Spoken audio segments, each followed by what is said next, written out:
옆에 계신 분하고 인사를 하시고 말씀을 좀 전하겠습니다. 자, 졸지 마세요. 참 죄송스러운데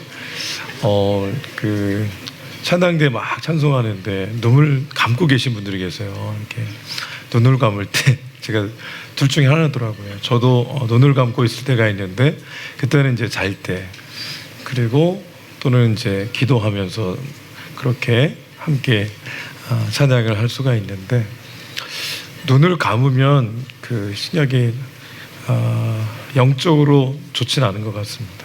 여러분, 말씀을 전하는 이 시간에 하나님 정말 집중하셔서 일전에 한번 제가 그런 말씀도 드린 적이 있는데, 졸지 않기 위해서 때로는 오핀을 갖고 계시다가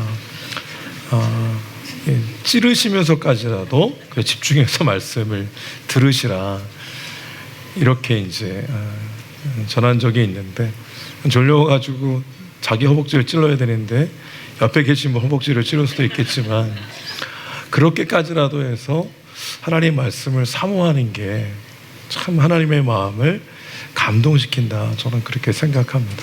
그래서 이 자리에 계시고 길면 30분, 짧으면 20분인데 이 말씀에 한 가지라도 건져 올리셔야 됩니다. 밤새도록 이 그물을 던졌는데 한 마리도 낚지 못하면 허망하잖아요. 열심히 예배 드렸는데 말씀을 하나도 건져 올리지 못하면 허망한 거거든요. 여러분, 오늘 짧은 시간 영원한 언약이라는 주제를 가지고 잠깐 말씀을 전할 때 여러분의 귀가 열려서 말씀이 또한 들려지고 또 새겨지는 은혜가 있기를 주의 이름으로 축복합니다. 아멘. 오늘 우리가 너무 잘 아는 부분인데, 다윗이 백향목 궁에 있었습니다. 이 백향목은 레바논 국기를 보시면은 레바논 국기 가운데 그 나무 그림이 하나 있습니다. 그게 이제 백향목입니다. 해발 2,000m 고지 이상에만 그래 서식을 한대요. 그래서 우리나라로 표현하면 저건 삼나무입니다. 삼나무. 근데 레바논 삼나무를 우리는 백향목 이렇게 부르는 겁니다. 성경에 그렇게 기록되어 있고, 저게 다 자라면 40m 이상 자란대요. 굉장히 높이 자라는 거죠.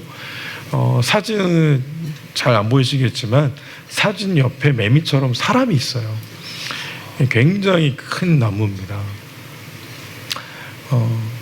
참고로 우리 신명길 장로님 회사 이름이 백향인데, 그죠? 예, 백향목의 백향이죠. 저 백향목도 향기가 있대요. 그래서 멀리 퍼진답니다. 그래서 고대에는 근동 지역에서 궁을 이렇게 짓거나 또는 이 사원을 만들거나 짓거나 할 때는 꼭 저 백향목으로 썼답니다. 그래서 다윗도 이 다윗 궁을 지을 때 레바논에 있는 성경에서는 이제 아람 이렇게 표현되어 있는데 또 시리아 지역을 얘기하죠. 거기에 있는 이 백향목을 이 지중해로 이렇게 운반을 해서 예루살렘까지 그걸 끌어와서 거기서 이제 이 궁을 짓는, 또 나중에 성전도 짓는 그 제목으로 사용했는데 고급스럽잖아요. 그곳에서 이 다윗이 지내고 있을 때 다윗의 마음 가운데 나는 백향목 궁에 거하는데 하나님은 저 휘장 아래 있다, 저 텐트에 있다. 이게 다윗의 마음에는 늘 불편했어요. 여러분도 그렇잖아요. 나는 좋은 집에 사는데 부모님이 좋지 않은 집에 살면 마음이 편합니까? 불편하죠. 너무 불편할 겁니다. 그래서 형제들이 의기투합해서 부모님이 살 좋은 집을 이렇게 사드리거나 지어드리거나 이렇게 할 수 있잖아요. 다윗의 마음에도 영적인 부분에서 뭔가 효심이 있는 거죠. 그러니까 나는 백향목 궁에 거하는데 하나님의 언약궤를 기리한 여아림에서 여기까지 이 다윗 궁에 예루살렘까지 모셔왔지만 그 언약궤가 텐트 안에 있는 것이 마음이 몹시 불편했습니다. 자, 첫 번째 제가 드리고 싶은 오늘 말씀의 내용은 관심이란 주제입니다. 관심. 우리가 어디에 관심이 있느냐. 신앙생활을 오래 하다 보면 관심사가 계속해서 나에게 집중되어 있지 않고 이웃, 공동체, 나라, 민족, 열방 여기에 막 집중돼 있어요. 이게 분산이 된다는 의미가 아니고 나만 들여다보지 않고 계속해서 이웃을 보게 돼 있고 또 열방을 보게 되어 있습니다. 교회를 생각하면 나만 보지 않고 교회를 보게 되어 있어요. 이게 굉장히 중요한 차이입니다. 예루살렘 교회가 왜 쇠퇴했습니까? 시대적으로 예루살렘 교회는 쇠퇴하고 안디옥 교회가 하나님 사용하시는 그런 교회가 됐습니다. 사도행전에 보게 되면 특별히 10장 이후에 왜 그랬냐면 예루살렘 교회는 자기만 봤어요. 계속해서 그 안만 들여다봤어요. 그러다 보니까 하나님의 비전과 하나님 나라 그리고 당시의 세계 복음을 전하는 것에 있어서는 계속해서 둘째 문제였습니다. 흐르지 않는 물은 고인 물은 반드시 썩게 되어 있습니다. 그러니까 나만 바라보고 나에게 집중하는 특별히 뭐에 집중하게 됩니까? 사람마다 자기 상처에 집중하게 돼 있어요. 자기 생각에 집중하게 돼 있고 그리고 자기 환경에 집중하게 돼 있고 그러다 보면 감사보다는 좋지 않은 그런 말이 막 나오게 돼 있습니다. 감사가 1년 전엔 감사했는데 지금은 감사가 아닐 때가 있을 수 있어요. 그래서 우리는 시선이 계속해서 외부로 옮겨져야 되거든요. 그래서 안디옥 교회가 어떤 교회였냐면 성령님의 인도함을 따라 바울과 바나바를 파송하고 당시 지중해 인근에 복음이 편만하게 되는데 하나님 사용한 그런 교회가 됐잖아요. 예루살렘 교회는 모이는 교회, 우리만 바라보는 교회였다면 안디옥 교회는 흩어지는 교회, 계속해서 지중해 하나님 나라를 계속 생각했던 그런 교회였다. 하나님의 사용하시는 교회가 있어요. 하나님 사용하시는 성도도 있습니다. 관심사가 어디에 있느냐가 굉장히 중요합니다. 여러분, 여러분 자신만 들여다보면 감사거리가 진짜 감사거리가 아닌 게 되게 있어요. 우리 계속 시선을 돌려서 주변을 바라봐야 되고 영혼을 바라봐야 되고 그리고 더 멀리 교회와 나라 민족과 열방을 바라볼 수 있어야 됩니다. 그럼 뭐가 달라집니까? 삶의 태도도 달라지고 기도도 달라지고 모든 게 다 달라지게 되어 있어요. 자, 예전에 제가 한국에 섬기던 교회에 어떤 집사님이 계셨는데 그 집사님이 장롱으로 기억하는데 장롱을 이제 바꾸고 싶으셨어요. 근데 그 장롱은 원래 쓰던 장롱은 뭔가 이렇게 버리기가 아까울 뿐만 아니라 신혼생활부터 쭉 함께했던 장롱이기 때문에 버리기가 너무 어려웠던 거예요. 근데 새롭게 장롱은 좀 구입해야 되겠다는 생각이 있고 하고 싶고 그래서 그분이 어떻게 했냐면 2마리 토끼를 다 잡는 방법을 선택을 합니다. 그래서 새로운 장롱을 샀어요. 그리고 기존에 쓰던 장롱은 교회에 갖다 놨어요. 제가 직접 그걸 운반하냐고 참 힘들어요. 키도 작은데 그 습기를 먹으면 얼마나 무거운지 장롱을 교회에 옮겨놨는데 그분의 입장은 이해가 돼요. 그렇지만 하나님 보실 때는 저는 이 오늘 관점에서 보게 되면 잘못됐다 생각이 들어요. 왜 그러냐면 본인도 버리긴 아깝고 쓰기에는 뭐하고 그러니까 새로운 장롱을 구입한 거잖아요. 근데 그걸 왜 교회가 쓰레기장이 아닌데 교회에 갖다 놓을까? 문제가 있는 거죠. 근데 이것은 좀 구별을 해야 되는데 교회에서 어떤 일을 사역을 위해서 집에서 잘 좋지만 쓰지 않는 것도 있으면 가져오십시오. 이렇게 할 때가 있어요. 즐겁게 가져가면 돼요. 근데 이것은 그게 아니라 본인도 불편하고 교회도 불편한 거예요. 근데 본인의 만족을 위해서 그것을 교회에 가져다 놓는 거죠. 제가 볼 때는 태도가 잘못됐어요. 여러분, 신앙생활은 하나님을 향한 좋은 태도가 있어야 됩니다. 관심도 지금 다윗은 자신이 아니라 하나님이 거하실 곳에 대한 관심이 있었어요.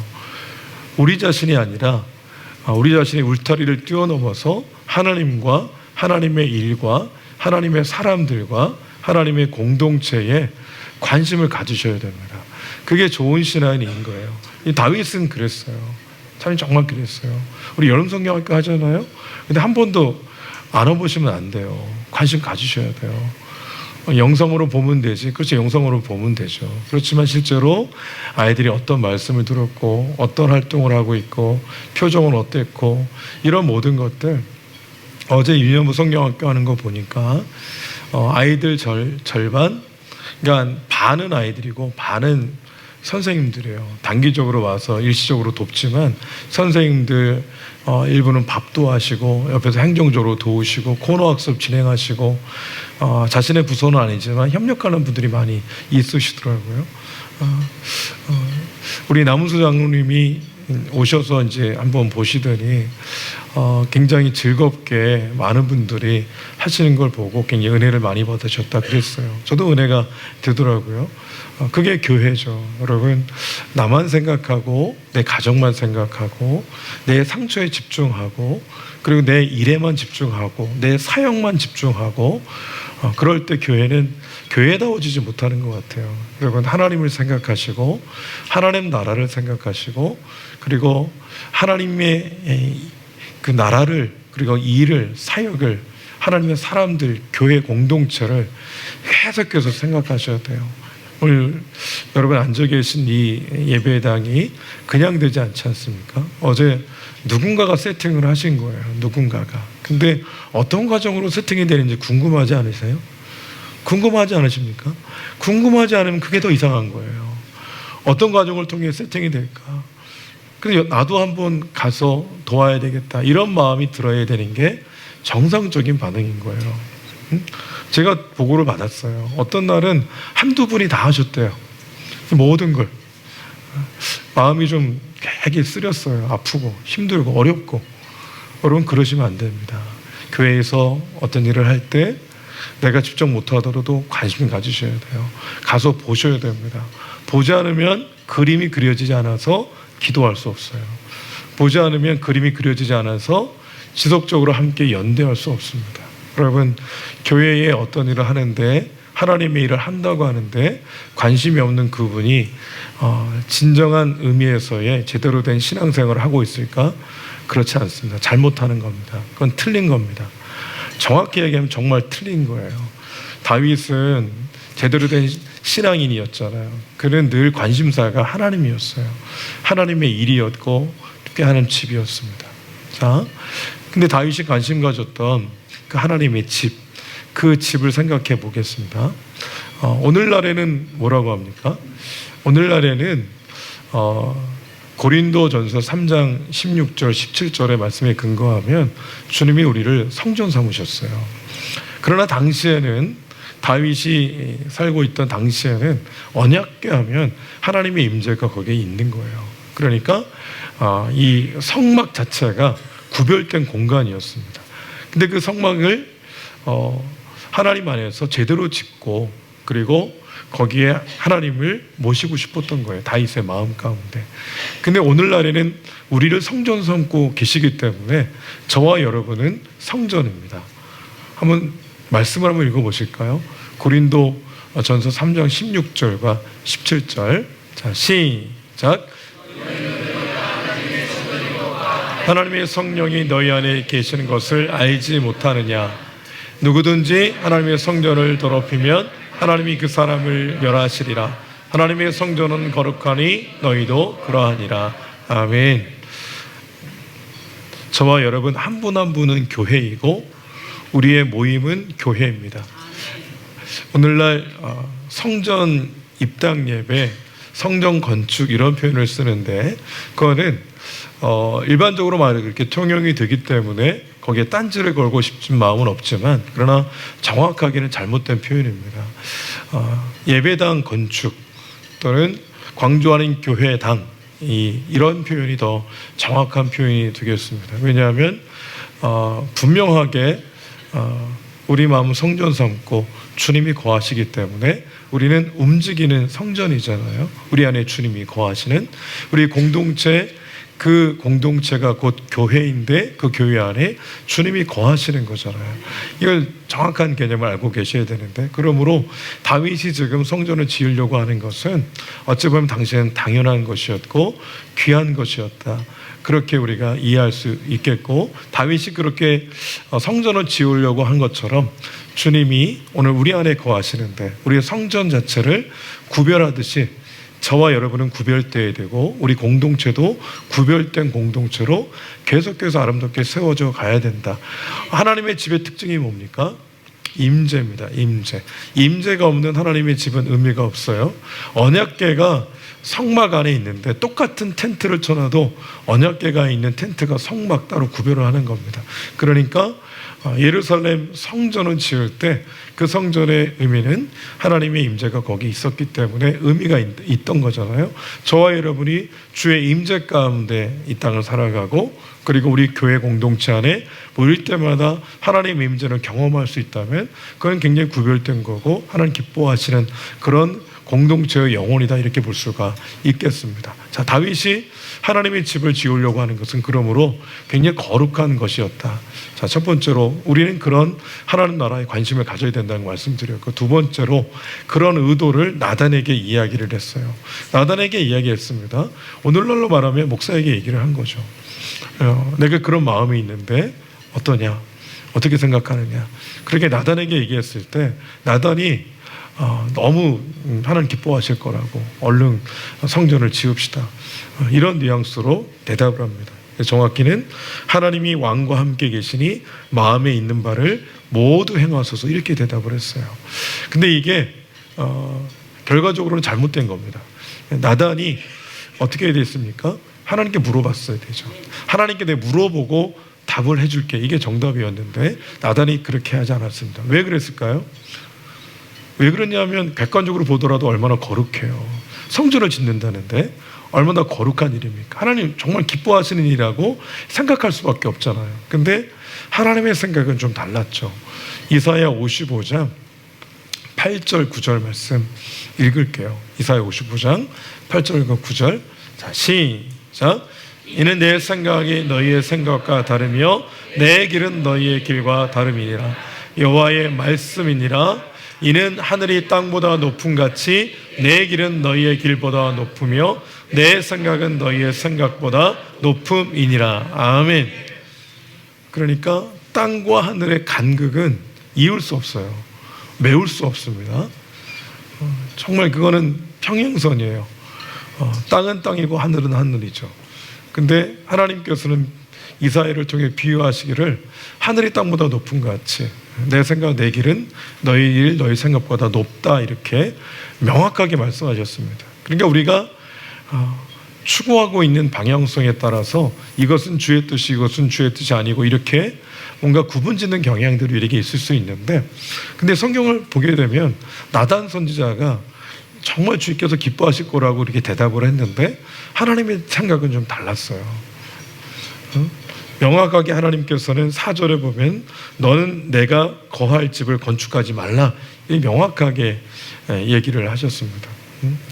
역대상 22장과 28장을 이제 종합해서 보게 되면 하나님 다윗에게도 이야기하신 것으로 그렇게 이해될 수가 있는데, 하나님 뭐라고 그러셨냐면 전쟁 가운데 피를 많이 흘렸기 때문에 너는 나의 집을 지을 수 없고, 그리고 솔로몬 그 평화의 시대가 도래했을 때 그때 이 예루살렘 평화의 도시에 샬롬의 도시에 성전을 짓게 하겠다, 이렇게 명확하게 하나님이 말씀을 하십니다.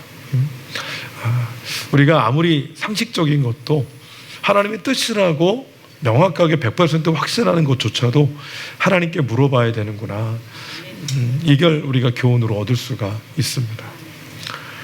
매사에 그렇습니다. 그래서 저는 그렇게 배웠습니다.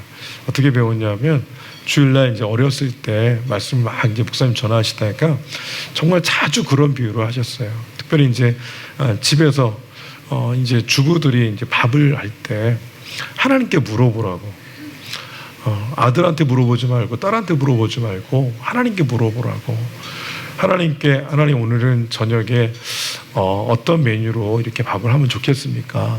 하나님께 물어보면 남편의 이 비실비실한 몸이 보이게 하신대요.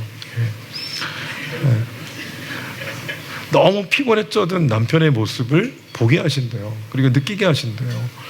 그리고 남편을 위해서 오늘은 네가 좋아하는 면을 하지 말고 남편이 좋아하는 그 고기를 하는 게 좋지 않겠느냐, 그런 마음을 주신대요, 하나님이.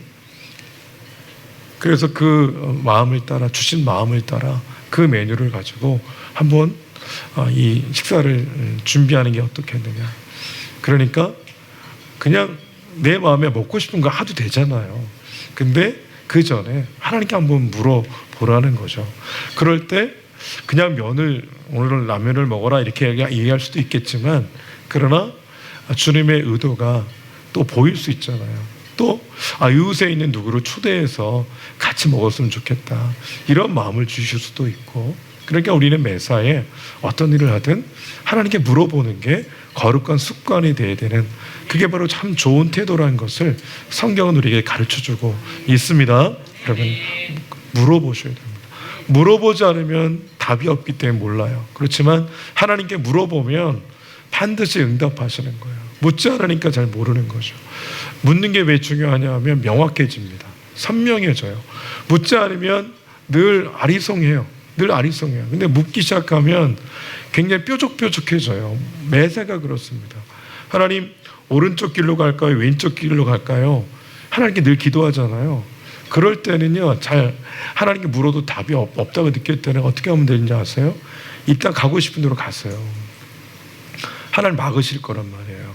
우리는 너무나 뭔가 매사에 확신을 가지고 움직이고 싶어하는 그런 마음은 있지만, 근데 그게 묻지도 않고 막 하나님이 무속적인 신앙의 근거에서 막 이렇게 어떤 사람들이 살아가든, 침 튀기며 살아가든 그렇게 살아가서는 안 되잖아요.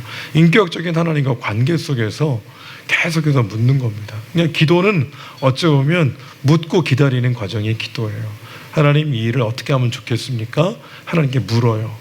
그리고 하나님이 말씀하실 때까지 기다리고, 말씀하시면 그래요, 그럼 어떻게 하면 이 다음 단계는 어떻게 가야 하는 것이 맞습니까? 또 묻고 또 기다리고. 그게 기도하는 자의 그런 모습이라고 볼 수가 있겠습니다. 이 나단의 모습을 통해서 우리는 그 교훈을 얻을 수가 있습니다. 여러분, 아무리 상식적인 것도 하나님께 물어보시고, 그리고 하나님의 인도하심을 따라 걸어가시기를 주의 이름으로 축복합니다. 세 번째 내용은요, 하나님이 그렇게 안 된다고 말씀하셨지만 진짜 안 된다는 게 아니에요. 네가 짓고 싶지만 네 때에는 안 된다, 이렇게 말씀하신 거죠. 네 아들 때에 짓게 하겠다. 하나님은 명확하세요. 안 된다고 말씀하신 게 아니고 그 시기가 바로 네가 아니라 아들 시기에 짓게 하겠다. 그래서 다윗은 철저하게 성전 지을 모든 준비를 완벽하게 해놓습니다. 그리고 솔로몬은 어찌 보면 이렇게 모든 게 갖춰진 상황에서 그렇게 솔로몬 성전을 짓고 그 영광은 솔로몬이 다 누렸던 것을 보게 되는데요. 하나님이 안 된다고 말씀하셨지만 진짜 안 되는 게 아니고 시기가 이제 솔로몬 때에서 내가 짓게 하겠다 말씀하신 거고, 그 이후에 보게 되면 하나님이 왜 안 된다고 말씀하셨는지를 말씀하시는데, 하나님은 이 땅을 창조한 분이기 때문에 텐트 하나에 갇혀 계실 분이 아닌 거잖아요. 그래서 한 번도 하나님이 사사시대에도 지도자들에게 나를 위해서 언약궤를 놓을 그런 집을 지어라 말씀하신 적이 없으셨다는 거예요. 주님은 갇혀 계신 분이 아니거든요. 이 땅을 만드신 분인데 왜 갇혀 계세요? 사람이나 집이 필요한 거죠. 동물이나 둥지가 필요한 거죠. 하나님은 그게 필요 없으신 분이잖아요. 근데 그 다윗의 마음을 하나님이 받으신 거죠. 그래서 집을 짓도록 허락을 하신 것입니다. 그리고 나서 약속을 해주세요. 이게 참 중요해요. 약속이 뭐냐면 한마디로 이런 내용입니다. 다윗, 너는 나의 집을 지으려고 했는데 내가 너의 집을 지어줄게. 이 놀라운 은혜입니다. 그 언약을 하나하나 조목조목 말씀해 주시는 거예요. 그 내용을 정리하면 이렇습니다. 모든 대적을 정리하고 내가 너를 이스라엘 주권자로 삼을 거다. 너의 왕권을 견고하게 할 거다. 너의 왕조를 세워주겠다. 네 아들이 왕이 되는데 그 왕권도 견고하게 하겠고 아들이 성전을 지을 것이다. 그리고 자식에 이어서 그 왕조를 견고하게 세우겠다. 견고히 주님이 그렇게 약속하고 계신 거예요.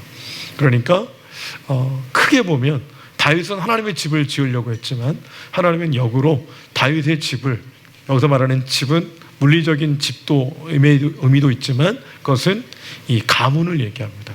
하나님이 그 가문, 그 왕조를 견고하게 세우겠다는 그런 약속을, 언약을 해주시는 것을 보게 됩니다. 다윗은 예상하지 못했던 거죠.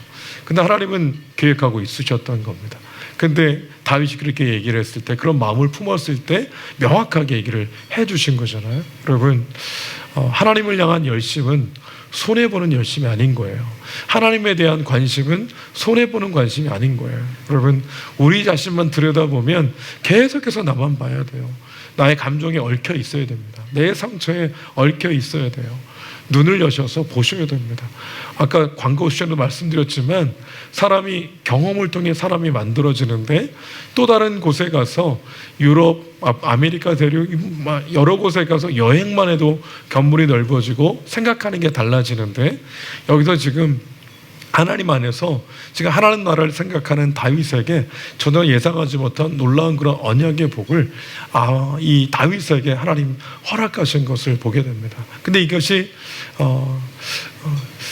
다윗 한 사람, 그의 후손에게 국한된 것이 아니라 결국 창세기 3장 15절에서 여자의 후손이 뱀의 머리를, 이 사단의 머리를 상하게 할 것이라는 그런 예언과 맞물려서 오늘날 이 다윗의 언약이 오늘 우리에게까지 예수님 안에 적용이 된다는 걸 볼 수가 있어요. 누가복음 1장 31절부터 33절까지 읽어보겠습니다. 자, 누가복음 1장 31절부터. 자, 시작. 보라, 내가 잉태하여 아들을 낳으리니 그 이름을 예수라 하라. 그가 큰 자가 되고 지극히 높으신 이의 아들이라 일컬어질 것이요 주 하나님께서 그 조상 다윗의 왕위를 그에게 주시리니 영원히 야곱의 집을 왕으로 다스리실 것이며 그 나라가 무궁하리라. 아멘. 예수님 안에서 다윗의 언약이 완성이 되는 걸 얘기하는 거거든요. 영원한 왕권을 가지고 그 주님께서 오셨어요. 다윗에게 약속하신 말씀 중에 14절 이런 약속이 있어요. 내가 영원히 그를 내 집과 내 나라에 세우리니 그랬어요. 다시 한번요. 내가 영원히 다윗의 왕조를 내 집과 내 나라에 세우겠다. 주님의 나라에 그들을 세우겠다 약속하신 건데, 오늘 이것이 예수님 안에 완성이 됐잖아요. 저와 여러분도 주님의 나라에, 주님의 집 안에 우리 한 사람 한 사람, 우리 영혼들을, 그리고 우리의 가정을 주님께서 세우시는 거예요. 여러분, 결론적으로 그런 말씀 드리고 싶어요. 다윗은 하나님에 대한 호의가 있었어요. 하나님 집을 짓고 싶다, 그냥 이런 마음이 있었어요. 근데 하나님 그 마음을 굉장히 귀히 여기신 거예요. 그래서 하나님께서는 다윗의 집을 견고하게 세우셨어요. 여러분, 신앙은 태도입니다. 하나님 안에 바른 태도 가지셔야 돼요. 하나님께서 늘 하나님을 생각하고 하나님 나라를 생각하고 하나님의 교회를 생각하는 분들, 하나님 그분들 그냥 내버려 두지를 않습니다. 이 다윗에게 하던 약속, 예수님 안에 완성이 됐고 오늘 우리에게까지 적용이 되는데, 이 은혜 가운데 하나님께서 우리의 삶도 지탱하시고 세우시고 견고히 하시는 겁니다. 여러분, 하나님 안에서 하루 살고 한 주간을 살고 1년을 살아가는 날들 동안에 이 한 가지를 꼭 기억하셔야 돼요. 지난 주간에 우리 왔던 캄보디아 선교사님들 중에 남수 장로님이 68세시거든요. 그분이 제일 젊어요. 6쌍이 오셨는데, 6부부가 오셨는데 제일 나이 많으신 분이 81세세요. 부부가 81세신데 캄보디아의 라이프 대학이란 대학교가 있나 봐요. 거기에 아내 되는 선교사님은 영어를 가르치는 선생님이고, 그리고 남편분은 경영학을 가르치는 선생님이고, 82세 부부가 나이가 똑같으신데 여전히 마치 성경 속 여호수아나 갈렙처럼 그렇게 살아가고 있어요. 하나님 나라를 위해서. 얼마나 정정한지 몰라요. 얼마나 정정하고, 그리고 이 총기가 있으신지 굉장한 도전을 개인적으로 받았습니다. 그분들이 그냥 산 게 아니고 거기 평생을 산 게 아니고요. 76세에 캄보디아를 가신 거예요. 76세에 캄보디아를 가셨는데 거기서 대학 강단에서 그렇게 캄보디아 청년들, 그러니까 자신의 아들이 아니라 손주뻘 되는 친구들을 가르치고 계신 거거든요.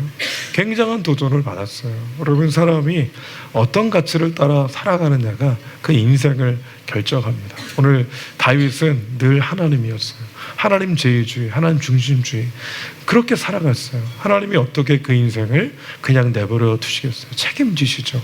하나님 귀히 여기시잖아요. 여러분, 우리가 하나님을 귀중히 여기면 주님도 우리를 귀중히 여기십니다. 하나님 중심주의로 살면 주님이 우리 한 사람을 그렇게 귀하게 여기시는 겁니다. 저와 여러분이 하나님 중심주의로 하나님에 대한 바른 신앙의 태도를 가지고 이 땅을 살아가심으로 이 복을 누리시는 은혜가 있으시기를 주의 이름으로 축복합니다. 아멘.